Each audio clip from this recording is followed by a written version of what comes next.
aspecto importante de toda esta situación que le toca vivir a la humanidad, casi sin excepción, casi sin excepción. Para ello está Leonardo Pontorero, que es psicólogo. Leonardo, buen día, ¿cómo te va? Hola, ¿qué tal? Buen día, José Luis. Bueno, comienza, digamos, a acentuarse una tendencia que ya está profundamente instalada, pero con sesgos mucho más críticos en Italia, con el ejército en las calles, en Madrid, por ejemplo, donde ya hay un cerco con profundas restricciones. El cierre de actividades, en la tarde de ayer, el ministro Moroni, ministro de Trabajo, dio un mensaje más bien político, pero un mensaje al respecto de buscar hacer teletrabajo, la idea de estar en casa, la idea, bueno, cómo abordo la cuestión, porque no hay escuela, así que los chicos me tengo que hacer cargo de alguna manera. ¿Qué puede pasar en este sentido y en particular con aquellas personas que por su edad y su condición de salud se les dice que tienen que realmente estar aisladas? ¿Qué pasa con cómo hacer frente a los posibles efectos, ¿no? Porque nos saca de lo que es nuestra realidad de movilidad como sociedad contemporánea. Sí, sí, el hecho de la novedad, con- hay algunas culturas que quizás están más acostumbradas que otras, pero la nuestra particularmente está totalmente, digamos, es una novedad el hecho de tener que aislarse. No obstante, es difícil universalizar la situación, nosotros siempre lo pensamos desde el punto de vista individual. No obstante, hay ciertas cuestiones del orden de lo subjetivo que están atravesadas por la cultura, y esta situación que atraviesa la cultura, que es el hecho de una pandemia, genera un sentido, le genera un sentido el encierro, le genera un sentido el tener que evitar cualquier tipo de intercambio en lo personal, con lo cual la sensación subjetiva, la sensación psicológica de estar adentro, al tener un sentido y un sentido claro en relación a la seguridad, al bienestar y a la posibilidad de salir rápidamente de esta situación pandémica, le otorgan una, para decirlo de alguna manera, como una sensación de que uno está haciendo algo por sí mismo, con lo cual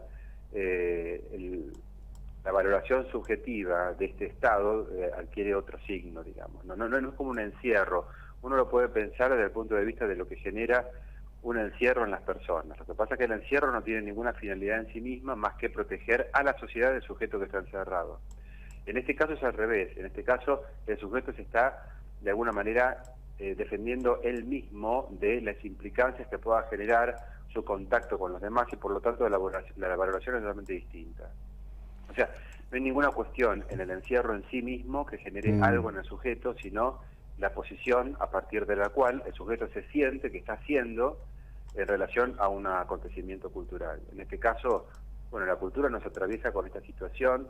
Hay mayor o menor conciencia en distintas esferas, en distintos ámbitos, en distintas ciudades, y me parece que lo que tenemos que pensar y por lo que tenemos que trabajar es por generar conciencia y explicar al sujeto cuál es el motivo por el cual tenemos que evitar las salidas, ¿no? Que ayer también estaba circulando la información de cuánto cuesta que el sujeto entienda la Mm. lógica del por qué uno tiene que permanecer adentro. Mm. Claro, en una cultura como la nuestra, que no estamos acostumbrados a situaciones de este tipo, es absolutamente nuevo y cuesta hacer entrar dentro de ciertas categorías psíquicas, digamos, esto de autoencerrarse, ¿no? Pero no obstante, creo que es el desafío generar conciencia en la cultura como para que lo antes posible salgamos de esta situación Sí, pandémica. bueno, justamente, mira, hace minutos hubo una conferencia de prensa de las autoridades de salud del Reino de España. Ellos dicen que creen que el impacto estaría superado. Sería una noticia Ujú. francamente extraordinaria si esto se confirma en el transcurso del día, ¿no? Lo que pasa es que, bueno, la situación, no sé, evoluciona a una velocidad absolutamente impactante. La verdad que Sí, es sí. absolutamente impactante, ¿no? Sí, después algunas cosas para tener en cuenta en lo que hace a nuestra pequeña cultura de ciudad, Mm. eh, y con lo que nos cuesta también entender la lógica de, digamos, de esto de quedarse adentro. tener en cuenta que no son vacaciones. Justamente tenemos que evitar cualquier tipo de situación que nos exponga y exponga a nuestros niños o a nuestros ancianos a una situación de encuentro con los demás, y también generar algún tipo de estrategia como para hacer un poco divertida esta situación de quedarse en casa, ¿no? Que también nos cuesta mucho relacionarnos con la familia, interactuar con los niños, interactuar en un mundo tecnológico, bueno, todo eso que muchas veces yo lo escucho y lo vengo escuchando, que cómo cuesta estar en casa, porque la verdad que la paciencia a uno se le va más rápido. Bueno, trabajar un poco esto, ¿no? Trabajar un poco en lo que tiene que ver con la tolerancia al otro, la tolerancia a la familia, poder generar encuentros educativos. Puede llegar a ser muy productivo esta situación si uno le encuentra un verdadero sentido de, digamos, familiar, ¿no es cierto?, de retiro familiar, a los fines de también encontrarse con los propios y generar alternativas en donde la conciencia de que nos estamos cuidando pueda llegar a ser también un mensaje para la familia, para los niños, para las personas grandes. La consigna es esta: estamos en casa porque nos estamos cuidando y estamos cuidando a los otros, porque esto también es importante. A lo mejor nosotros no estamos atravesados directamente por la pandemia, no vemos que se muera la gente alrededor nuestro, pero lo que sí es interesante concientizar de lo que podemos hacer en el sentido de cómo impacta en el otro, que a lo mejor sí está un poco más atravesado por esta lógica, cuidándonos a nosotros mismos. Y es interesante el mensaje, porque los chicos están preguntando y preguntan mucho de qué se trata esto que están viviendo. Entonces ahí me parece que es interesante hacer un trabajo como para poder concientizar de lo importante que es cuidarse, porque cuidándonos cuidamos al otro, y la posibilidad de pensar en el otro, ¿no es cierto?, que nos cuesta tanto también a nosotros. Bueno, ahí hay dos elementos que vos estás citando que me parece que es central. Yo lo que digo es que en esta era de la conectividad, curiosamente se ha ido dejando de lado la ilustración y se ha ido reemplazando. Hoy se habla del tema de la distancia, ¿no? Sí, puede ser, estamos muy próximos a bordo de un transporte público, estamos muy próximos por la distancia que hay entre una mesa y otra en un café. Pero nos hemos ido distanciando, ¿no? Este tema que creo que contigo ya lo hablamos alguna vez. Las personas están en una misma mesa, cada una está en su smartphone, cada uno está prestando atención a otra cosa porque parece ser que lo que está en la mesa no es suficientemente atractivo. Y esto va para la familia, los amigos, las parejas, para todo, ¿no? Bueno, acá está el tema hay un tema en común, del cual no podemos dejar de hablar porque nos atraviesa desde todos lados. Con lo cual, a partir de ese tema en común, creo que se pueden empezar a generar encuentros desde distintos lugares y generar conciencia a nivel familiar, porque como muchas veces lo decimos, ¿no? Los cambios surgen a partir de los microcambios, y cuando uno empieza a generar cambios en lo chiquito, en lo propio, en lo familiar, con el hijo, con el abuelo, con papá, empieza a generar esos pequeños cambios que tienen que ver justamente con esto, poder tener canales de comunicación, objetivos comunes, digamos, estar atravesados todos por una misma lógica, que esto une, lógicamente, a la familia, a los amigos, al entorno, ¿no es cierto? Y poder pensarnos desde este lugar, estamos cuidándonos. Esto que tiene que ver con esta reclusión, para decirlo en términos terribles, pero para decirlo como para dar un impacto fuerte. Es una reclusión autoimpuesta, justamente porque somos conscientes de que nos estamos cuidando y estamos cuidando a los demás. Y si nos informamos, mejor. Informándonos, yo creo que por medios de información de los canales correspondientes, ¿no? Porque hay mucha información que en realidad es una información bastante basura. Sí, también concientizar a la familia de cómo buscar la información, cuáles son los medios que tenemos que prestar atención, porque hay de todo, y también viene bien que tomen conciencia del nivel de atravesamiento de noticias falsas, de todo, situaciones catastróficas, Vos sabés que y de otras que... Justamente en este momento hay un debate a partir de apreciaciones que ha hecho el ministro de Salud de Francia sobre el tema del ibuprofeno. Le han salido a contestar desde las más altas autoridades sanitarias de España, bueno, justamente, digamos, hay un conjunto de situaciones que es verdaderamente interesante. Fíjate que estamos en lo que yo llamo un extremo, y ese extremo tiene que ver con algo absolutamente loco e increíble que ha ocurrido, y es que este, no hay, a mi criterio, como una unidad de criterio en la información. Pero este no es un problema argentino o marplatense. Este es un problema global. Están en crisis todos los que pueden opinar del tema. Está todo literalmente desbordado en este punto. Bueno, eso justamente tiene que ver también con la inserción que tiene en la cultura las redes sociales. Y cómo cualquiera, desde las redes sociales, puede generar noticias, o puede generar rumores, o puede generar un montón de alternativas que trascienden la información real, ¿no es cierto?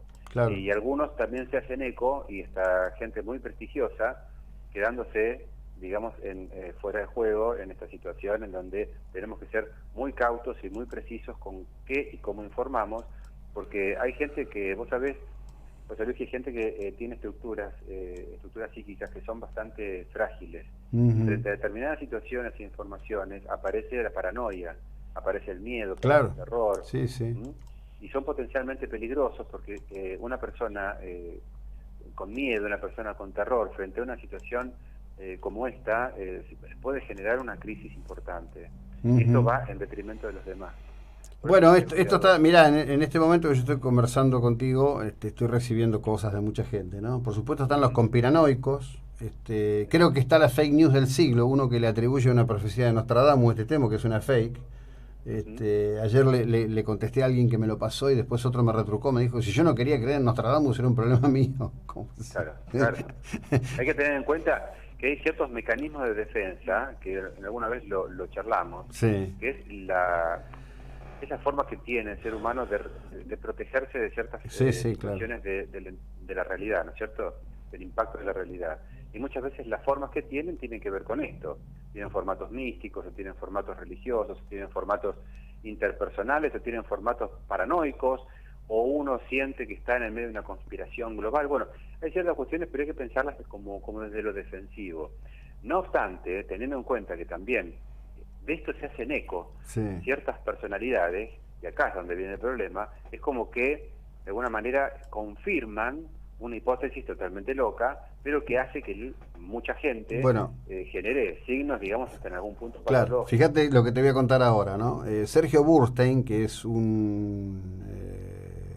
es una persona que perdió un ser querido en el atentado del AMIA y que con el correr de los años fue tomando las posiciones del gobierno de Cristina Fernández, viuda de Kirchner, publica en su cuenta de Twitter, dice, hace unas horas China anunció oficialmente el éxito del suero cubano que el doctor Ala, ministro de Salud de Cuba, presentó al Ministerio de Salud de China para tratar el virus corona, que resultó ser 100% efectivo en más de 7 casos que han sido curados. Cualquiera sabe, con un mínimo de inteligencia, que 7 casos no pueden marcar tendencia de nada. Bueno, no solo el ministro de Salud de Cuba nos llama Ala, sino que se llama Miguel Díaz-Canel Bermúdez, y dice, Cuba mantiene estrecha vigilancia frente al nuevo coronavirus. Es perverso que algunos utilicen las redes digitales para desacreditar, confundir, desunir y mentir sobre lo que se hace, ¿no? Es muy loco esto, cómo lo que el tipo previamente tiene en la cabeza se potencia en estas situaciones y lo transforma en acertos, ¿no? Bueno, hay que tener en cuenta esto, ¿no? Las estructuras más manipulativas, más perversas, utilizan este tipo de situaciones también como para generar un malestar, como para generar temor, sin ningún objetivo más que el placer que le genera ver al otro sufrir. Con lo cual hay que tener en cuenta esto, ¿no? El perverso no tiene un objetivo que va más allá de sentir el placer en generar el dolor al otro. Con lo cual muchas veces uno se pregunta, bueno, ¿con qué finalidad uno puede decir una cosa u otra sabiendo que esto genera un malestar? Bueno, con la finalidad justamente de su estructura, de la necesidad de un goce perverso en esto de manipular al otro. Y también hay que tener en cuenta que hay ciertos intereses reales, ¿sí? Tanto ideológicos como de otra índole, que se ponen en juego en este tipo de situaciones. Entonces, en todo este lío, gran lío que generan estas situaciones pandémicas, bueno, hay que ser muy cauto y hay que ser muy riguroso en cuanto a la selección de la información y cómo uno se va a posicionar, porque bueno, estamos todos atravesados por la misma lógica y pendientes de la misma situación. En los canales de televisión no se habla de otra cosa, en las redes no se habla de todo eso, por lo tanto, este atravesamiento de la cultura en relación a esta situación nos predispone a ser cautos, a ser cuidadosos. Y creo que el desafío es este, concientizar a la gente de la situación de salud, todo lo que tiene que ver con lo sanitario, que me parece que es genial, pero también, de alguna manera, prevenir situaciones de índole catastróficas que puedan generar en ciertas estructuras ciertos riesgos, ¿no es cierto? Sí, sí. Teniendo en cuenta que, bueno, se atenta contra esa Se hace... situación, ¿viste? De unión social, porque en definitiva la idea es unirnos frente a esta situación pandémica, y muchas veces esas conspiraciones vos ves que apuntan a otro lado, tienen otro objetivo. Totalmente. Bueno, te agradezco enormemente la ilustración y el tiempo que nos has dedicado, muy amable. No, por favor, José Luis, a disposición, que tengan buen día. Bueno, el psicoanalista Leonardo Pontoriero.